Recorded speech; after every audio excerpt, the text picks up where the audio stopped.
All right, welcome to the Gateway API meeting. It is July 21st in my time zone anyways. Reminder that if you think of it, if you don't mind adding yourself as an attendee, that would really help us out. Keep track of what time slot is winning. More recently, it's been the other time slot, but if you prefer this time slot especially, please make sure your name is on this list. Yeah. Okay, so release 1.4, I think that's all on the agenda today. My goodness, tomorrow is supposed to be our freeze date, where every gap with API surface is supposed to be merged as implementable by then for things that are new to experimental. And boy, oh boy, do we have a lot of things that still need to merge in the next 24 hours, give or take a little bit. So let's spend a lot of the time talking about those. As always, this is an open agenda, so don't hesitate to drop something on the agenda. It's also a fairly small group, but if you don't mind using Zoom's raise hand feature, that helps make sure that we actually get to everyone and everyone has a chance to chime in.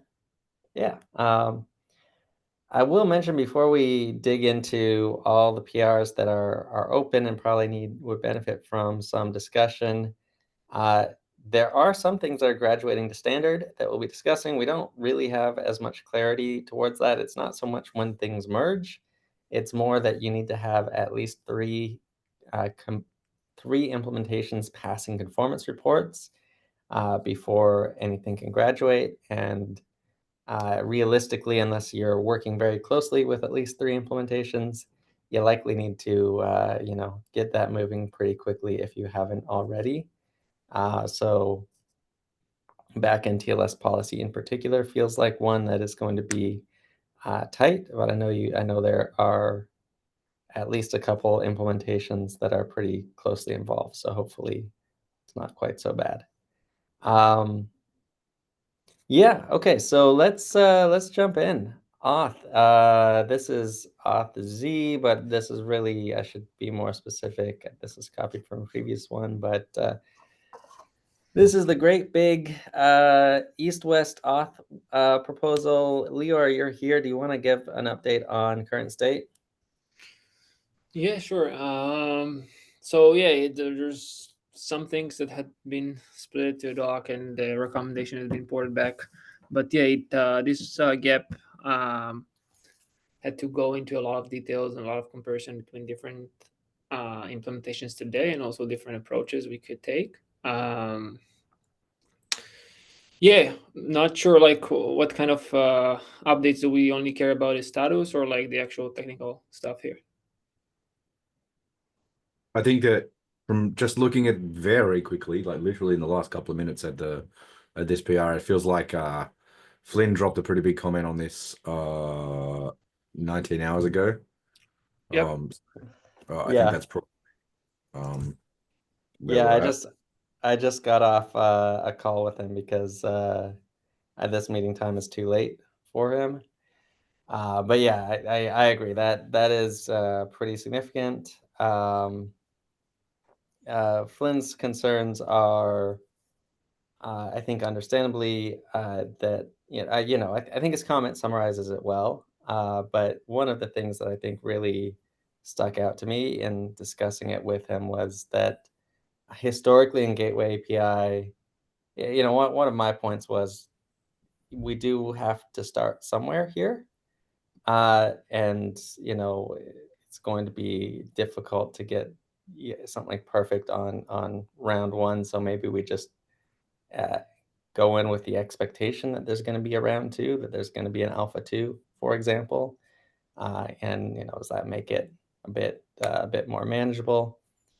Flynn had the valid concerns that we have some unfortunate prior art in Gateway API, that resources that are alpha have or stuck in experimental channel have felt like their production, and we've avoided changes for fear of disturbing users along the way. TLS route comes to mind. I mean, we are making a breaking change to TLS route, but that is a concern. One of the things that I think we both are hoping could help here is that if we use the, as much as it's painful, if we use the approach we've been using for new experimental resources with the separate API group, separate name, separate everything, then I would hope that there's going to be significantly less pushback to making changes to this in the future, which I think would meaningfully reduce the concern here. But I'm realizing that I am missing some chat conversation here. Basically, I think everyone is just saying, "Hey, we're going to check this one out today." Okay. Okay. All right. Well, and especially John's comments. Okay, so we'll come back to this. I think we'll have enough time. So let's come back to it at the end of the meeting and see where we go. Sounds good. Thanks for a summary. Yep. All right. Next one is the auth gap. I don't think this one. I was supposed to keep this one moving. I actually know that there was one thing I was talking. I've done the bare minimum here, which is I think Nick resolved everything, and then Harvey asked just a remarkably good but painful question about like how do we decide what attributes are passed through basically. Is that configurable? Is that whatever? I had a bit of offline discussion with him about this, and I have some ideas. I just have not managed to get to the next step on this one. But I think this is really the last meaningfully open comment on this gap. So maybe it's not that far off. I really haven't changed anything since you left though, Nick. So it's up to you. Yeah, so I would definitely appreciate anyone else who cares about this one to give it another review. I think, like as Rob said, I addressed all the changes before I left. It doesn't look like there's been any things aside from Harvey's question. Flynn opened a PR with the details of the XDoth protocol. I'm not sure if I want to put the full details that he has in there as like an appendix to this, or like I'd welcome feedback there. I would like to get this merged today so that it can be implementable. Like this makes it implementable. It'd be nice to make this be implementable. So I'd be it would be really nice to be able to get this in today and not have it fall out of scope. Yeah, no, plus one. I think this one is actually closer than I realized, and I think it really is that last little bit. So huge, plus one. Congrats to Nick for managing to get this insanely complicated one through. I think we're in the very nitpicky details at this point, which I know with auth can go on for ages, but I think like it's just one. So yeah, this is awesome. Cool. Next one is backend TLS policy. Oh yeah, I think this one doesn't. This is probably not the right PR to link to. But Candace, I think you're on the call. How are you feeling about the current state? I know that the first conformance test PR merged. Congrats and thank you for that. That's awesome. And I know there's some other PRs in flight right now. I don't know, Candace, if you can give a summary of what is happening. I think this is John's. So this is a gap where he's introducing backend TLS consumer overrides and context awareness.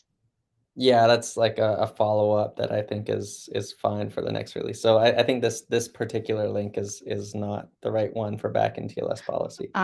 Okay, I see. The only one that I'm aware of right now is Katarzyna's Mm. conformance test that she submitted. And a handful of issues, like 4 issues that I didn't have the time to fix in the normative conformance Yep. test. I think Norwin said he'd take 1 or 2 of those, but there's a few of those that need to be fixed up. I can't say that I will have the time to do those before tomorrow, or I don't think they need to be done by July 22nd. Yeah, no, they But don't. They don't. yeah, and at the moment I don't know of anything else. Oh, some documentation updates. Yeah, I That- was just looking at these. I know there's this doc update PR I that I reviewed know has that gotten. Thank you. today. I saw you had some good comments on here. Then there's Katarzyna's PR, which adds the next round of conformance tests. And then there is Norwin's PR, which is just clarifying the behavior around backend TLS policy. Okay, I'll link all of these in the agenda, but great to see this moving forward. But Have I you don't know been? if that's, sorry to interrupt, but I don't know if Yeah. Norwin's PR is something that is required Oh, to go to okay. standard. I didn't see it as I don't know where it would be registered as something that's required for there going forward. Let me. Wouldn't you?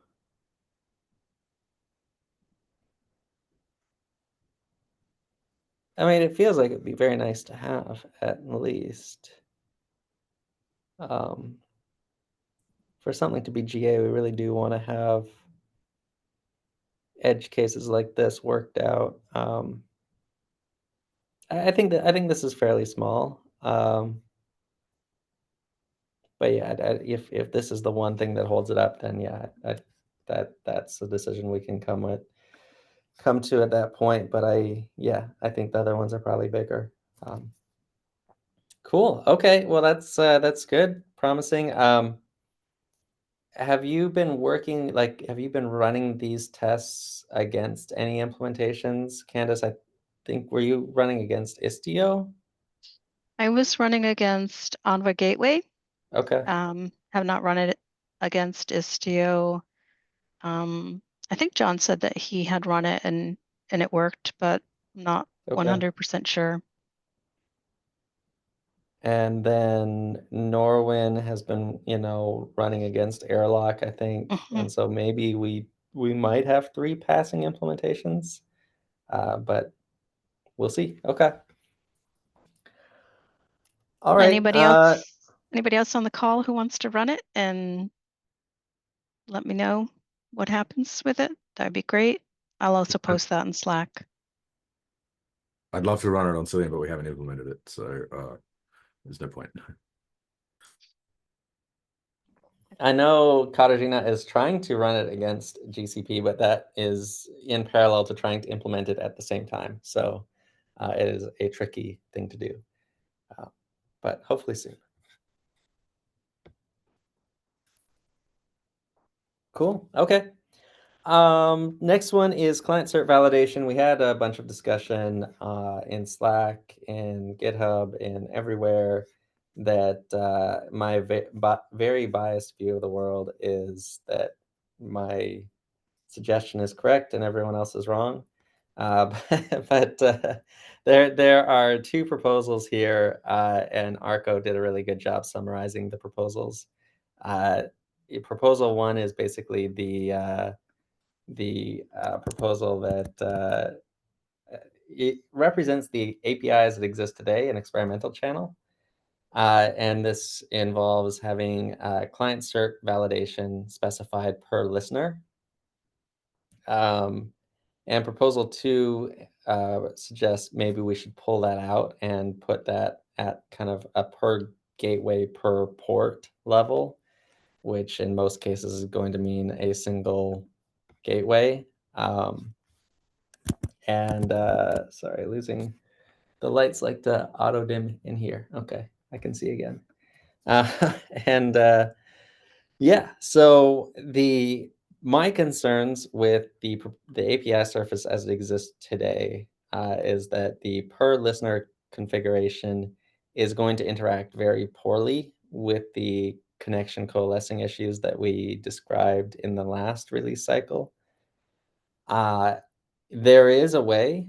There is a way to do this. The most predictable way for control plane to implement this would be to look into every cert and warn when there were overlapping certs, because it doesn't really matter if you have overlapping listener configuration. It matters if you have overlapping certs. John pointed out in Slack, I think, that you could theoretically do this data plane level. Like if, I don't know, it just, to me, this one feels a lot scarier. There's a lot of ways that you could either mess this up as an implementation, or like either a control plane or data plane, get some configuration wrong and have a pretty gnarly vulnerability along the way. Whereas Proposal 2 feels pretty safe and pretty hard to get wrong. I'm not saying you couldn't, but it's, a much simpler API to understand, both from the perspective of a user and an implementer, though it does not allow you to configure per hostname validation, so it is not as powerful. That is both a feature and a, it's a feature, but also suboptimal, I recognize. I left a comment at the end making my case for Proposal 1, but since we have a larger group here, if anyone has a different opinion, this would be a great time to raise it. Otherwise, in a chat thread with Arco and Katarzyna, and Arco asked Katarzyna to update the gap to reflect Proposal 2. But You said yeah. Proposal 1, you said you prefer Proposal 1? I prefer Proposal 2. Okay. And that seems to be the thing that is the default path forward at this point, unless someone voices opposition on the PR or in this call in the next few hours, I would say. Were they actually trying to solve the same problem with these two different proposals, or were they different problems there? I think the problems that Proposal 2 solves is a subset. In practice, I think they're trying to solve the same problem. Proposal 1 is more expressive in that you could theoretically solve more problem, like you can express more config that way, but at the expense of being more dangerous as well, in my opinion. I think I wrote this on Proposal 2, but I think both of these proposals are problematic. Like, I don't think either one of them is more preferable over the other for solving the problem that's being described. I think I put it on Proposal 2, Katarina's proposal. Oh, on the doc. Yeah, on the doc. Yeah, sorry, I did that there. Okay.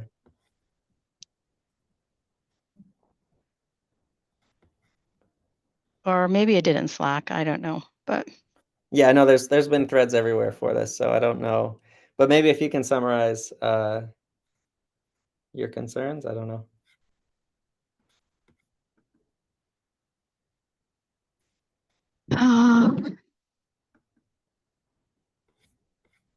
No, I couldn't summarize it like off the top of my head. That's Sorry. fine. Yeah, if you happen to find where that comment was, ping on Slack or GitHub or somewhere, I think it's a Uh, Slack thread. I have 3 bookmarked from the past week when I was out of office, and I'm sure that it's Okay. one of those. I'll drop a Okay. link into the notes if I can find it. Okay, sounds good. Yeah, I mean, I think Any I think it's clear. It's important to just go back here to remembering what this is. This is just about, like, again, this is a hole in the API at the moment. There is currently no way to configure front-end validation like from clients. And so, like, I do think it's really important we get something in here. I tend to favor proposal 2 here because it gets us something. And it as Rob says, it's less expressive, but it does avoid a lot of the problems with the more expressive proposal. One of the biggest things about the more expressive proposal is that it does so proposal 2, sorry, excludes a use case that is a valid one, but is also very easy to create footguns. So the valid use case is using a gateway to do domain fronting, where you have one listener that terminates a lot of different certificates, and you're effectively sort of hiding the certificate details from the users. The problem is that when you do that, it's real, and you also have a way to, and you're using the client certificate for authentication, probably for authorization. It's very easy to accidentally be able to, if you have multiple listeners, it's very easy to accidentally to write your data path implementation such that you can bypass the certificate authentication and connect to a different like a different host name or something like that, and then through various mechanisms end up connecting to a backend that's supposed to only be visible via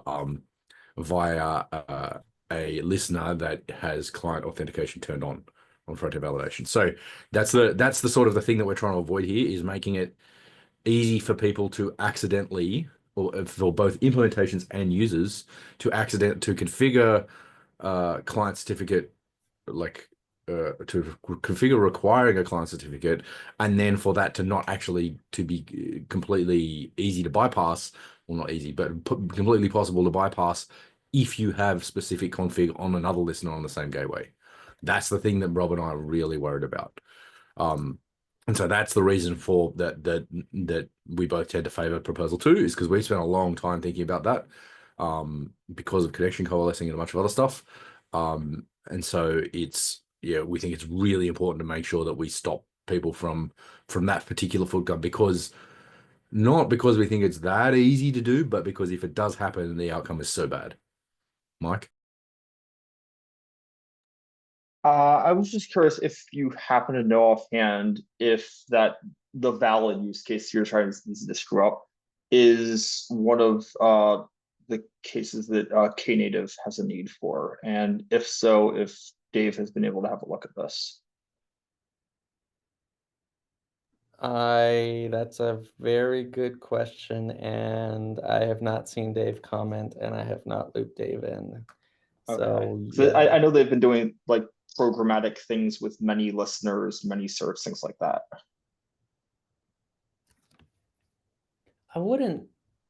I don't think I it's should necessarily important should to never say enable never. it at Yeah. this point. It's more of just like, Yeah. is a given proposal going to like cause inordinate problems or like foreclose some potential or something like that, rather than like needing to actually solve everything now. Yeah. Let me ping him while I think about it. Thanks. I think he said in Oh, another he's on thread he's also vacation. like on vacation, yeah, for like 3 weeks. Back in So might August. be Okay, difficult well. to get a Oops. review in time, but yeah. Okay. Fun. Cool. John, I don't know if you're still on that call, but I know you were part of the thread, and I think we're a bit less sure about proposal 2. It's kind of tricky. Like, I fully acknowledge any solution is bad. I would say it's quite likely that when we do proposal 2, we'll ship it, and some user will be like, "What the hell? I wanted this on every listener," and then Yeah. Now, if the alternatives, there's other outcomes, right? So I'm not necessarily against proposal 2. It's just we should accept that that is something that will happen. It is a bit of a bummer that in kind of proposal 2 is like making the API worse to work around implementation limitations, but this is a case where it's like the implementation limitation is very strong. It's not just like, oh, they didn't want to go implement 5 lines of code or whatever to do this, right? It's a very hard thing. So yeah, I'm fine with proposal 2. It's Yeah, sadly I completely agree with you. The second this ships, there will be people that are very disappointed that they can't express this per listener. But I having seen a few too many Kubernetes CVs before due to, you know, well-intentioned APIs, you know, this feels safer. Okay, cool. Next up is, wow, I lost track. Named route rules. I think this already merged. If it hasn't, what have I done? What's What weird is that wait. it points to the GEP 713. That's Wow. amazing. That's well, okay, that can be a good sidebar. I left a whole ton of comments on Guy's PR. Finally, I got a chance to review it. I appreciate Guy's patience here. Hopefully he has some time to look at them, but I really do hope this gets in. I think it isn't that far away.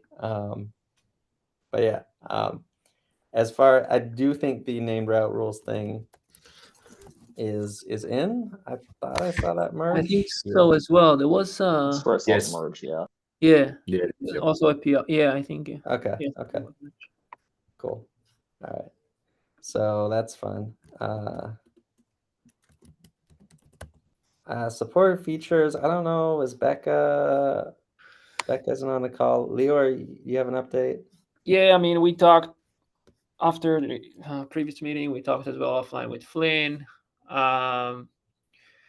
Yeah, I mean, it's just that I think what eventually it boils down to, you know, guidance is implementations for Gateway are going to publish supported features on Gateway and should not publish any mesh features. Once mesh resource is introduced, they're going to publish the features there.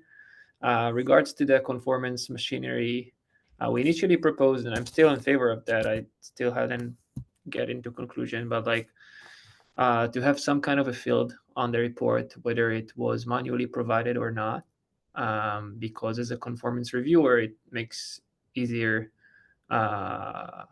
easier time for us to understand whether it was manually provided or not. And also one of the goals, and I try to represent also Nick's opinion, if Nick's still in the call. I don't see Nick here. Oh, he's here, but like yeah, so one of the goals is that we eventually obviously move to only read supported features from the Gateway class or the mesh resource, and then kind of tied back to what conformance tests to run, which is obviously a win for us, because an implementation that claims that it supports a feature, then it's going to have the corresponding test for it. And that's also one of a good, it's a good engine to kind of move more implementation to also implement that, which eventually improve discoverability. I think Flynn was opposed to blocking at least the report function in the suite, like actually exit with a warning to say, hey, you shouldn't provide manually supported features, just read it from Gateway class, which I think was one of our agreements before. So kind of need to follow up on that, but that's the current plan. And we did incorporate some of Flynn's feedback about, not calling out what features were inferred or not, like whether manually supplied or automatic in like the reports, like because it's not important or something like that. Cool. Okay. So yeah, I'm still thinking like, we're gonna at least, and again, everyone keeps circling back, right? It's all about trust, and they will forever be about trust. But if we can do some things in the direction that will make it easier to follow the guidelines, and using the suite for reporting would actually tell you, hey, the features should not be manually supplied. I think it's a win for us, and it's not a mechanism for us to absolutely enforce. No one is actually gonna, generate their own report and not through this route and bring it in. It's just like another step to say to help people doing the implementers following the direction. I think I really like that. I 100% agree. I do think that it is important also to call out that before I left, I changed the implementations page to that I'm going to do a review of the implementations page, and we're going to start classing implementations as a conformant, partially conformant, or at the moment stale. If they haven't submitted a conformance test in the last while. So I will be doing that process sometime this week, and that so it will be another sort of impetus for folks to be submitting conformance reports, even if they are not completely conformant. It's better to submit an incomplete conformance report and be partially conformant than to not submit one at all. And so that's the other thing that we're trying to do here, is to make this easier.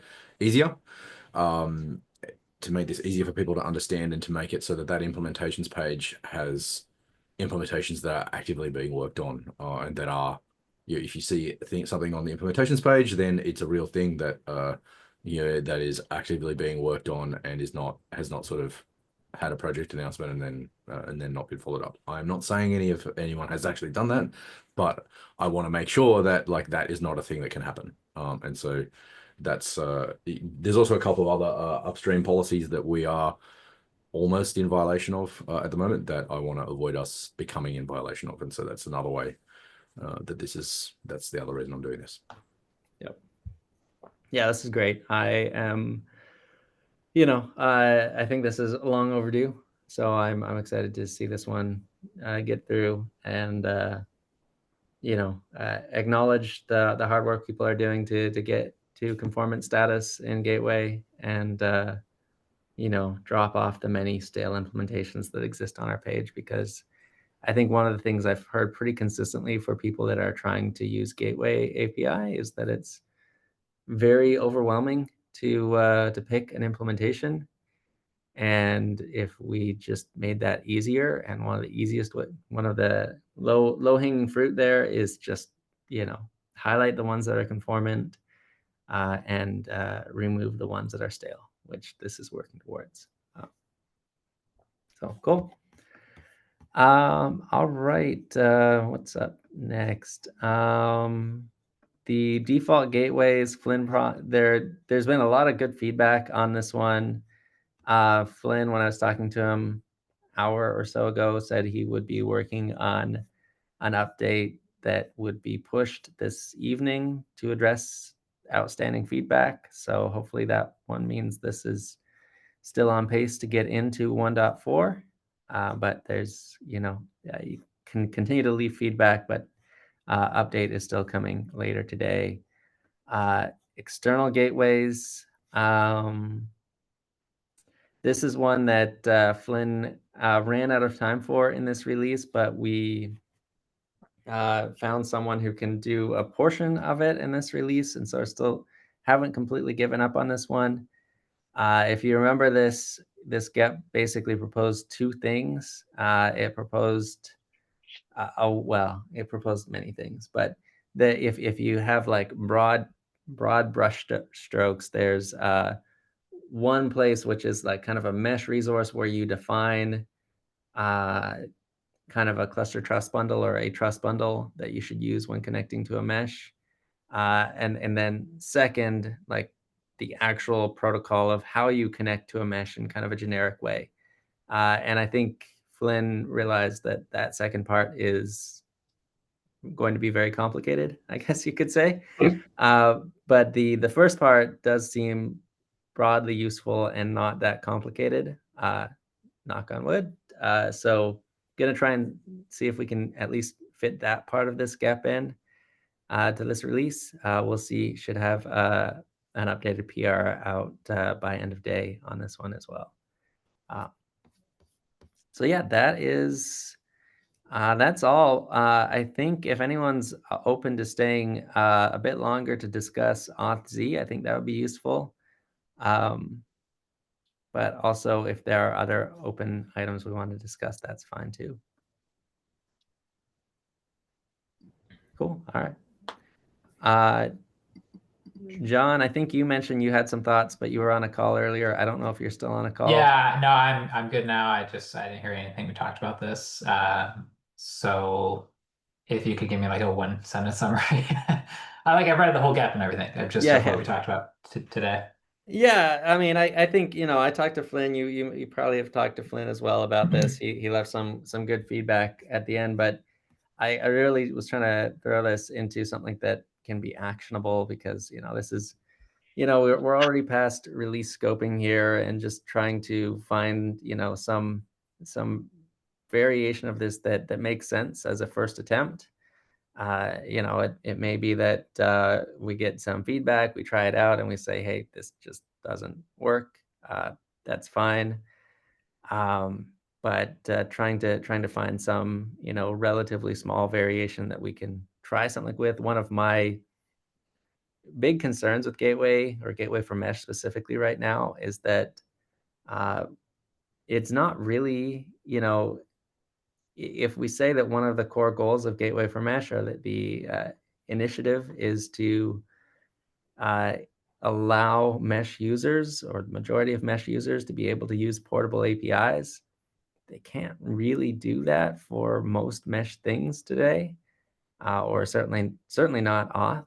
And I would love to have some progress in this space. I am keenly aware that there are differences between how meshes implement Auth today. So I do recognize the challenge. But yeah.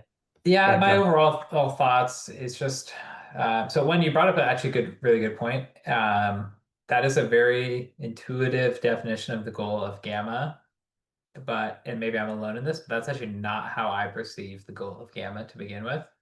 I don't actually think anyone cares much about portability between mesh too much, unlike for gateways. But really, like if we look at like Istio, for example, having a different API between gateway and mesh is terrible, because if you have a mesh, everyone has gateway, right? So if you have a mesh, you have a gateway, and you really, really don't want a different language between those two. So the reason why Gamma is valuable in my mind is not for the portability between meshes, it's for the portability between the gateway. And this proposal actually moves in the opposite direction of that, kind of, in the sense that this is only solving east-west authorization and not using the same API for east-west and north-south. Like arguably you could say that adding a new thing can't take something away, but like on the other hand, like if we tell users, hey, you should go use this, then now they're using it and now they can't use it for north-south. It also seems interesting that for the north-south discussion, we had decided like we don't really have any standardization beyond XDoth. But then for east-west, where the implementations are actually wildly different. Like all the gateways, they're really just a gateway. Like it's out of cluster or in cluster, maybe that's one tweak. It's a different code base, sure, but they all behave the same way architecturally. Most of the service meshes have wildly different architectures, and those architecture decisions directly impact how authorization policy can be implemented and how you express it. So like someone may want to say, I want to apply an authorization policy to a pod or a service, and that's fine, except that can't actually be implemented in some implementations, right?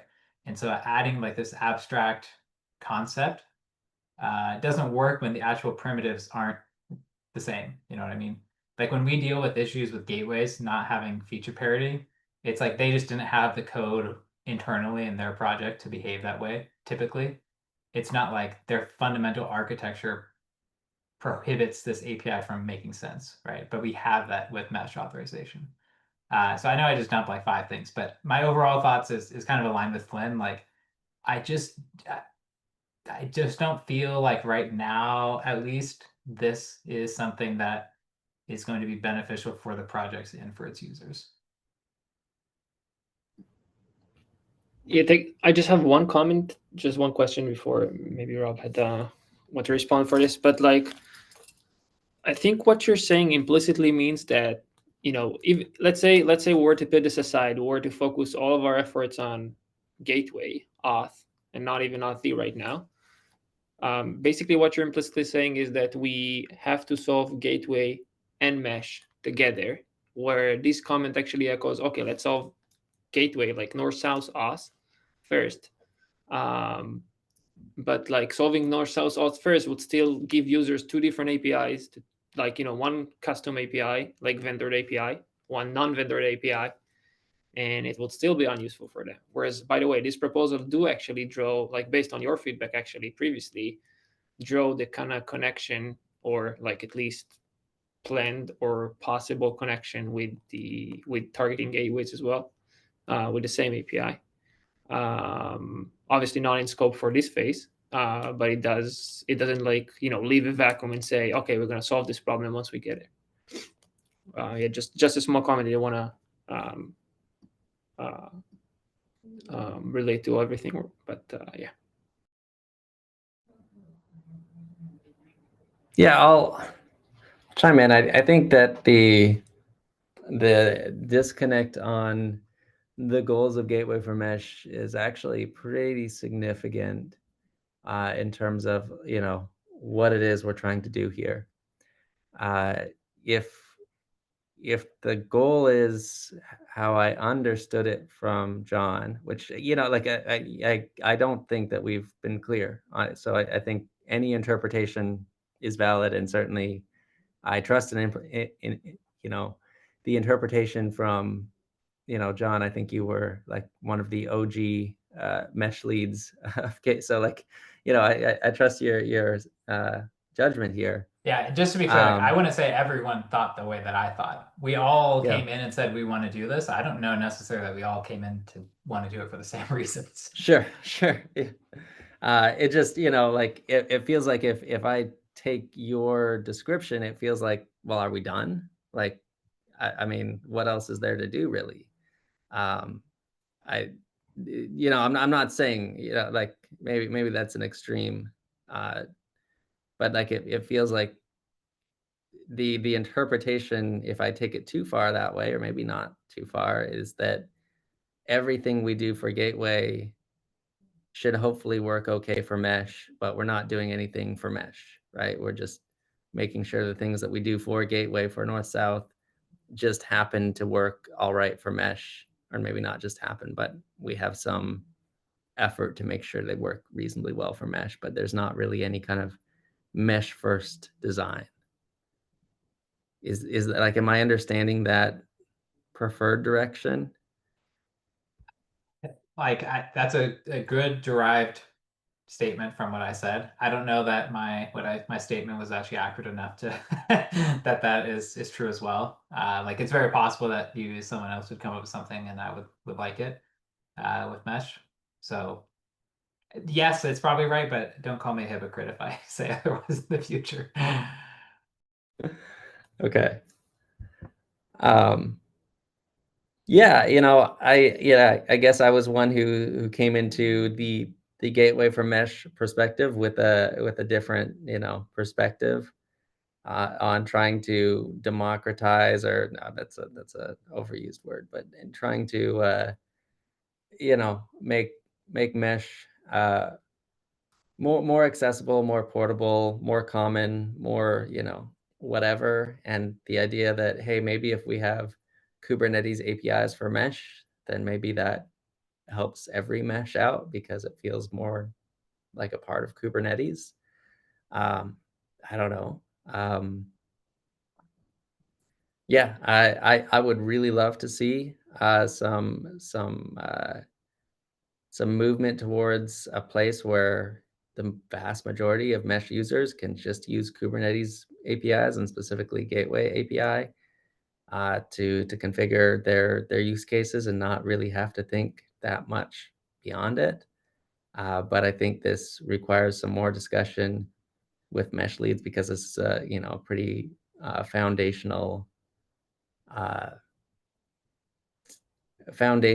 thing to agree on. Mike, I hate to put you on the spot, but I know you're You're also a mesh lead who happens to be on this call. What do you think is ideal here?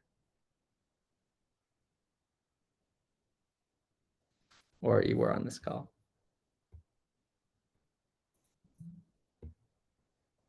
All right, well, no worries. I will interpret that as Mike agreeing with me wholeheartedly. Mike said in the chat that Sorry, I've been trying to juggle like 3 things in the background and have not been No worries, following no along worries. as closely as I would have liked to be. Yeah, I definitely Yeah. need to like rewatch this recording to catch like half of this discussion. No, I mean that might actually be beneficial here. What do you think the goal of Gateway for Mesh is?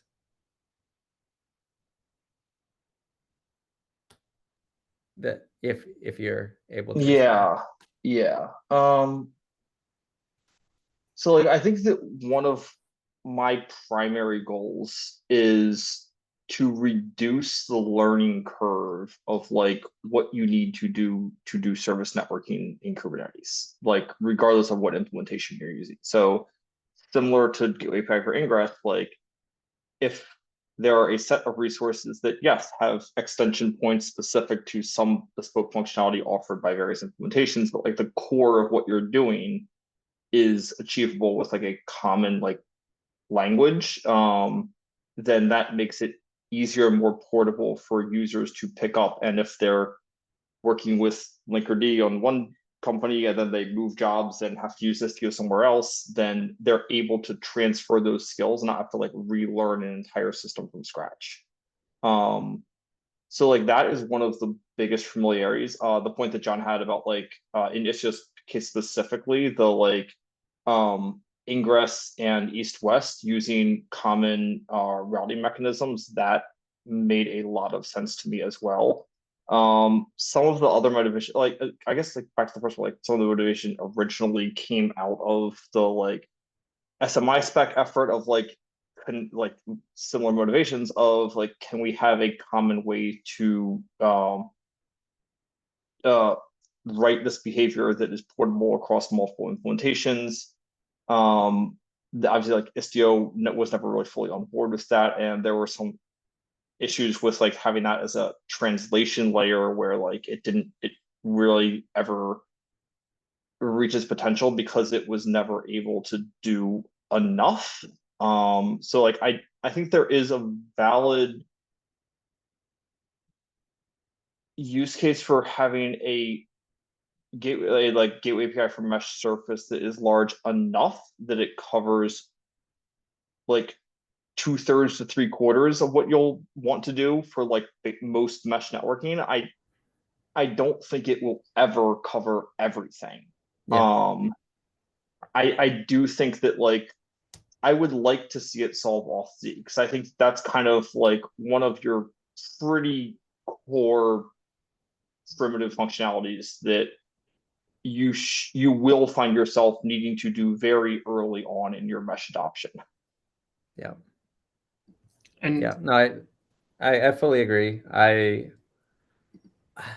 see that there's untapped potential here, and I also, I see an opportunity for mesh implementations, mesh products. Like I kind of alluded to it before, but if your product has been seen as something that is, tied to mesh, and mesh is seen as overly complicated, if maybe we can make a fairly simple API surface and gateway API, maybe that can make this feel more natively like Kubernetes and less like, something that I mean, yeah, like complex. that's one of the problems. Is just the term mesh has years Yeah. of baggage where Yeah.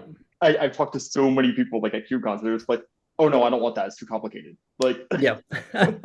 just that's the immediate reaction of, oh, I looked at this, it's too hard. Yeah, 100%. And wouldn't we actually? So I agree with his goal as well, but also kind of more towards the first goal that John mentioned about like portability between like Ingress and East-West. wouldn't it also apply for authorization? I mean, obviously, authorization for north-south is gonna rely on different attributes. Most like not actually workloads in most of the time, but like, I mean, I assume the moment you have an authorization policy on a producer, right, like on a workload, you probably want to define in the same place what other things can actually talk to your workload. So I think the north-south and east-west use cases are often quite different. Most of the workloads that you care about east-west for will often not be exposed to the public internet and like having incoming north-south traffic. That might be like a handful of different ones, and those will care about east-west for like how they're connecting to their dependencies, but like the user auth story is completely different from that. yeah, I agree. No, I agree. What I'm saying, like the moment you have a, so maybe let me rephrase. What I was about to say is like the moment you have a common authorization policy for north-south, you would probably want in at least a familiar API, just like as an example, like targeting, right? Like, like the same semantics. I don't think that that's possible, really, No, because like you're working with entirely different principles. Like you're doing something like OAuth or something like that for north-south, and your east-west is using, and like those identities may not even exist or be relevant for east-west. Yeah, I wasn't saying like the same targets, but like what I was about to say is like the same semantics. Like for example, GEP 713, right, as an example, or whatever we standardize on. Like, if I need to do auth for gateways in one way, and then I have a completely different API, not to say completely different API between different mesh or OS east-west OS providers, then like I'm increasing the complexity for my users, right? So I was just about to say like there are different principles. I agree, and specifically different use cases. But if we could have something that like is at least familiar, like that we can provide, I think it can be a win. And again, that's by no means that's none of the goals in this GEP, but like people keep anchoring about like, hey, why wouldn't we solve the north-south first? And I just either we take these two different problems, or we're trying to, mentioning here, but like mentioning, okay, let's solve the north-south first without clearly explaining the connection, I think is a non-useful it's a non-useful state to be in, because then we'll keep saying, okay, we'll just wait for north-south, but the moment north-south is landed, like then we just need to do the same work we're doing right now of like doing the research and understanding what we're So I see these as fairly disconnected problems. I think that like north-south is more urgent to solve because meshes, even the mesh implementations, can benefit more from north-south being solved from Gateway API. I don't think that east-west is dependent on a north-south solution really almost at all. Yeah, I would agree. These can be in parallel tracks. It's two comments we got. It's two comments we already got. And by the way, for some, so I do agree with you, but also like some of John's comments before, I do agree as well. We shouldn't design in a vacuum. We're saying like north-south, we don't care about it.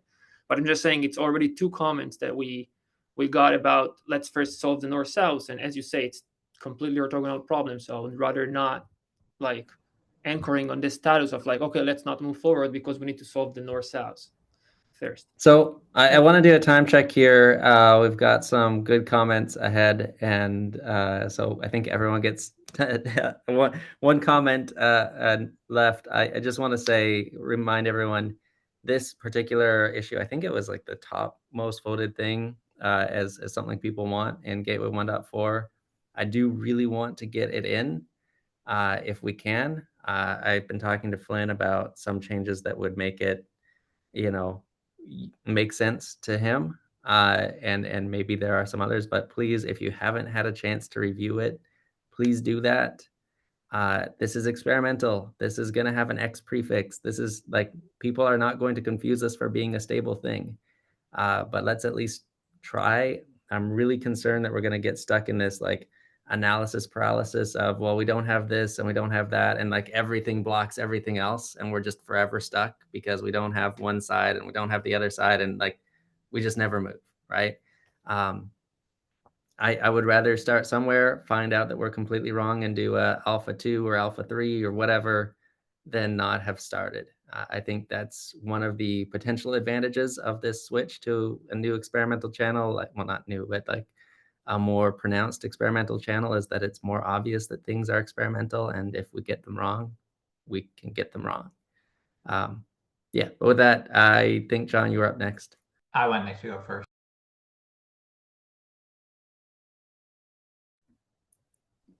Sorry. Okay. So, yeah, the things I wanted to say were two things. One, I think it's important to remember that the auth PR that I have open at the moment does not solve north-south auth. It provides a way to configure some north-south auth. This proposal is way more comprehensive in actually like including details about how the auth works in the API. We specifically excluded doing that for north-south so that we didn't end up in this sort of discussion, like, you know, where we're talking about like, but does it really need to work like that? So that was the first thing. So I think that's really important to remember. Like this proposal goes a lot further in terms of like bringing the actual auth semantics into the API. And I think secondly, the other thing I wanted to say was just about I think that, yeah, like I think this does run into all of the problems that we talked about before with, you know, what's the crossover with network policy and those sorts of things. But like I think that Rob's point is really fair, that as long as this is in the separate API group with the separate name, like it's like the point of adding those two things was to make it so that it's more safe to do an experiment that doesn't move forward. We can freely burn API versions in like experimental, in the X objects and the full experimental namespace than we can in the sort of the micro-to-prod namespace, and that's the reason why we put those extra requirements on experimental stuff, is so that we can more safely do like actual experiments, as opposed to sort of this is pretty close to a final API, which is where we've ended up at for a lot of stuff in the main API group. John. Yeah, thanks. Yeah, one thing I want to say on the comment of specifically like north-south must be solved first. I think it's probably a misleading comment. So I want to, and I'm explaining for Glenn just because I talked to him about it and he said he wasn't going to be here. But maybe I'm slightly off. But I think it's more like right now it's unclear if or how we should do this. And it's not necessarily like once we do north-south, we'll get maybe 1% more clear or 99% more clear, but it's likely just slightly more clear. So if you think of it like once we solve north-south and we're all gates are open, let's go do this, I think there's going to be disappointment because I don't think that's the intent. It's more like it sucks to say we should absolutely not do this and have no follow-up. So hey, maybe once we do north-south, like things will change and maybe they won't. I do think like it's even with this new experimental bar that's much lower, like we don't have the implementations, like both two of the implementations are kind of very concerned about this. I don't know how the other implementations feel, but that's kind of a kind of big red flag for such a core feature, right? And it's not even just like it's not even the details of the API. It's like the concept of the API. That's what's problematic. And I think with the way we have like this process of like getting in like the provisional thing, it's kind of like you get rubber stamped on like that we're going to do it. And then we go to do it and we get hung up because we actually haven't agreed that we want to do it. Which I think is kind of where we got here. Nick, you go first. Yeah, I think that I need to put on my Cilium maintainer hat here, and say, yeah, look, Cilium is a long way from being able to implement this because it's moving to using service accounts as an identifier. Cilium doesn't do that today. We would need to build a bunch of stuff to be able to even come close to doing this. So like, you know, Cilium would not be able to, like, we can, it's not architecturally impossible, and that's why I haven't sort of, you know, hard blocked it, because like, you know, it's possible for us to do a lookup from service account to the Cilium identity, but but you know, there's a bunch of stuff that I haven't thought too deeply about how we figure out the identity today that we're going to need to think about, because today Cilium identity is done on like pod label set rather than service account. And so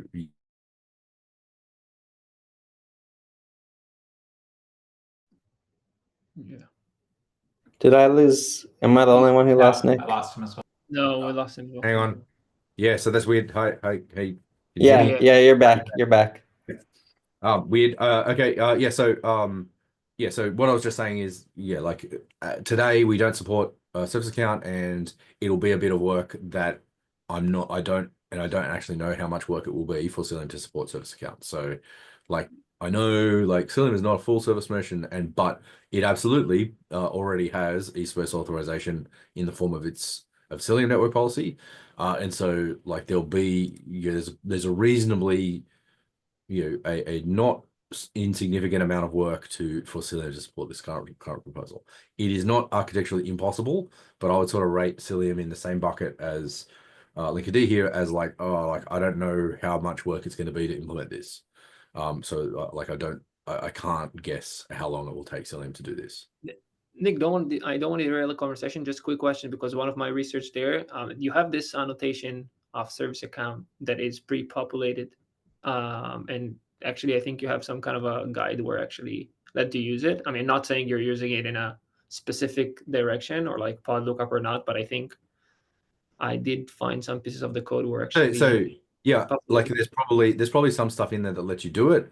Yeah. But I don't think it's like, it's certainly not a core part of Cilium's sort of policy targeting API. And so like you might be able to make something work, but I don't know if it'll be robust enough, because I haven't looked at it yet, to sort of really for Cilium to be able to implement this.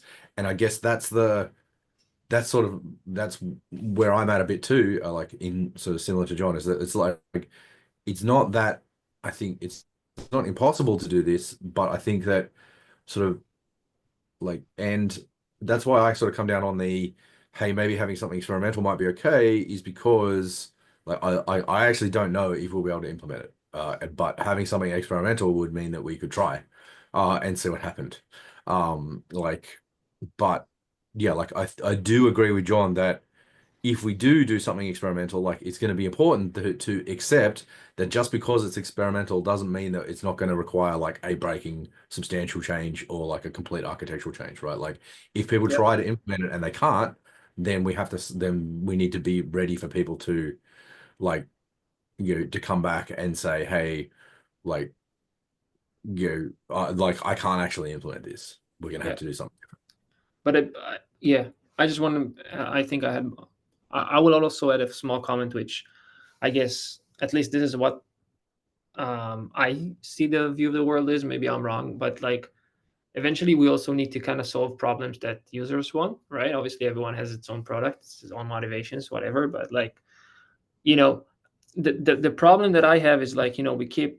I don't know, John, you mentioned something about like, you know, we're mentioning maybe it will ease, or maybe like before we did this gap for a while now, and probably even before I was even participated in Gamma or Gateway, it was discussed. But we said, oh, you know, someone needs to go run the research. We don't know, and like kind of keep postponing it on different anchors. So like I think if we have a problem of like what are these API, like what are the goals of Gamma, which is extremely important. As we can see, we have substantially different view of the worlds. Nick also left some comments on the first iteration of the gap about, you know, Gamma and you know what it means and routing. And then you see Mike's has a different opinion about Gamma goals, and you and Flynn and Rob. So I think if we do have this problem, we don't need to kind of bury it down. We just need to go and like understand what is the goal of Gamma, and then respect the users, like what the users want. And I feel like a lot of the concerns are like, okay, implementation, it's going to be hard or it's not going to be hard. But like I was actually going and like, you know, doing the whole research that was actually requested in a couple times in these meetings when we talked about Auth, to actually see that everything is implementable, by the way. Like I could just say, okay, let's just do MTLS and fuck everyone, right? But like I did not do it. So instead of like, implementing what we want, like let's just focus on how we can make something experimental actually be useful. If it's, and it's 100% true that it can be not useful, but yeah, I mean, I just don't want to kind of, maintain the status of like, sending people away to like research. And I'm not specifically talking about myself. Like I don't mind throwing all the work I did to bin, but like I don't want to maintain this status of like, we're just afraid saying no to things because we don't want to conform about things, because otherwise we're not moving into a productive direction. I think Rob, you were next. Oh, no, I'll defer my hand. I'll let.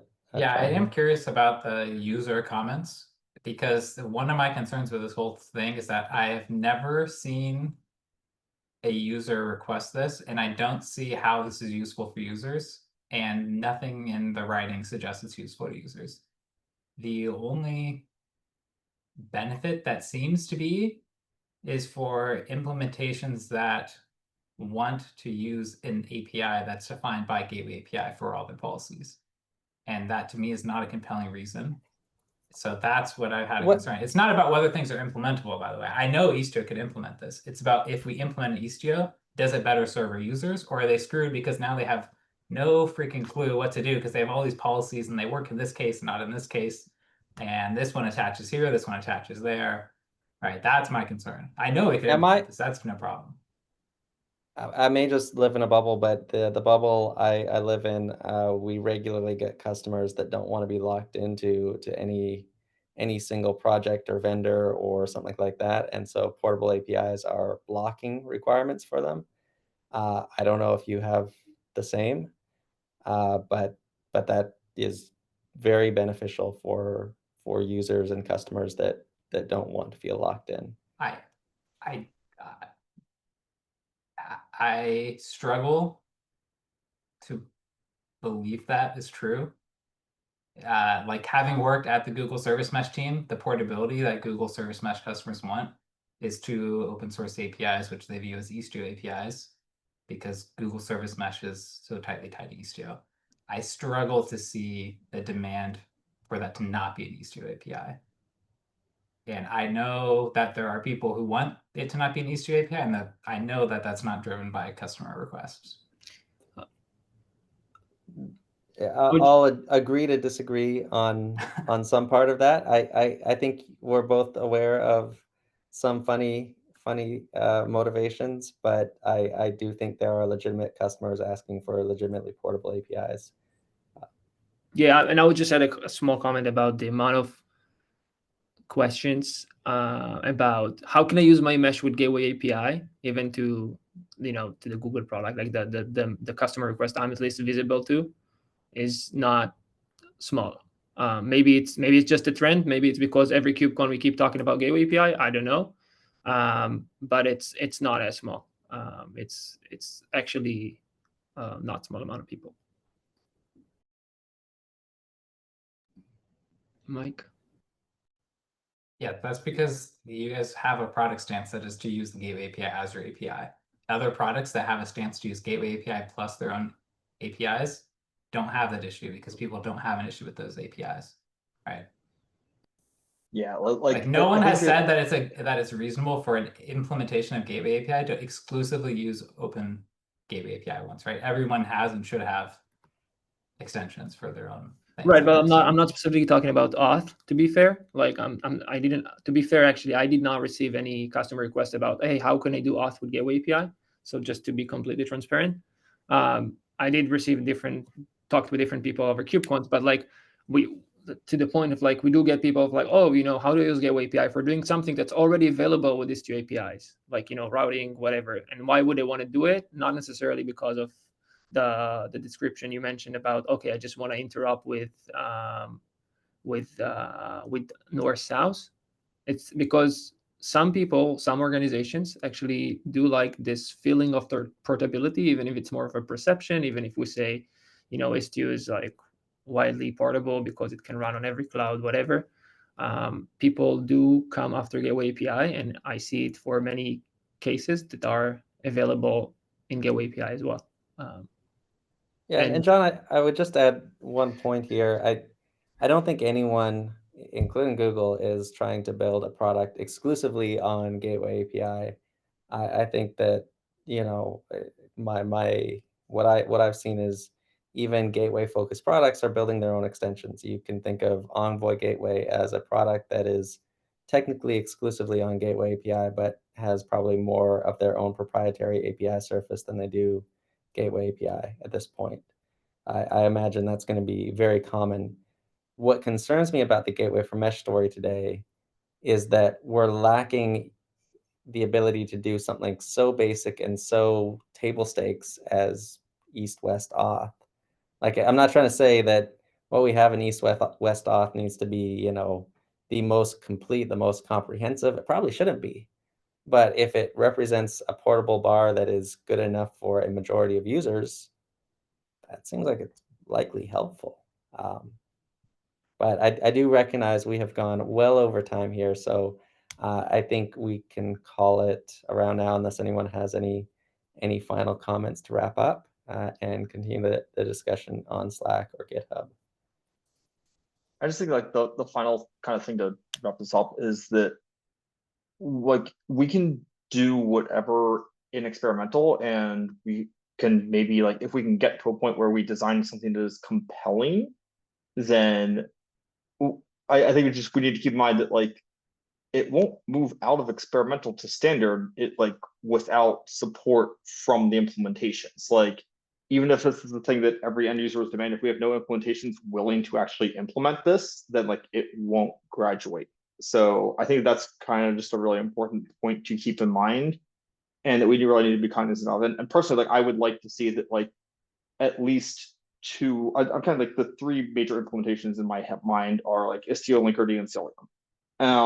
And I would like to see at least two of those in addition to the Google project, basically like be committed to a standard implementing this to get it to standard, with the third hopefully like not blocked. So that's kind of like what I see as like the roadmap of like, I love and appreciate all the work you've put into this, and I hope it can move forward. I think that there is potentially some value in having a simple, lightweight way to do this that is portable, and I would love to see it work. I think it's a question though of just like we need to make sure that we can actually do something that is implementable if we want this to move forward. Yeah, big plus one. I mean, one of the things I mentioned earlier is this is one of the most upvoted requests we've seen. We'll see if that translates into requests for implementations. I recognize that every project is ultimately, you know, going to do prioritization on if users are asking for it. So, like you said, this can't leave experimental without support from implementations.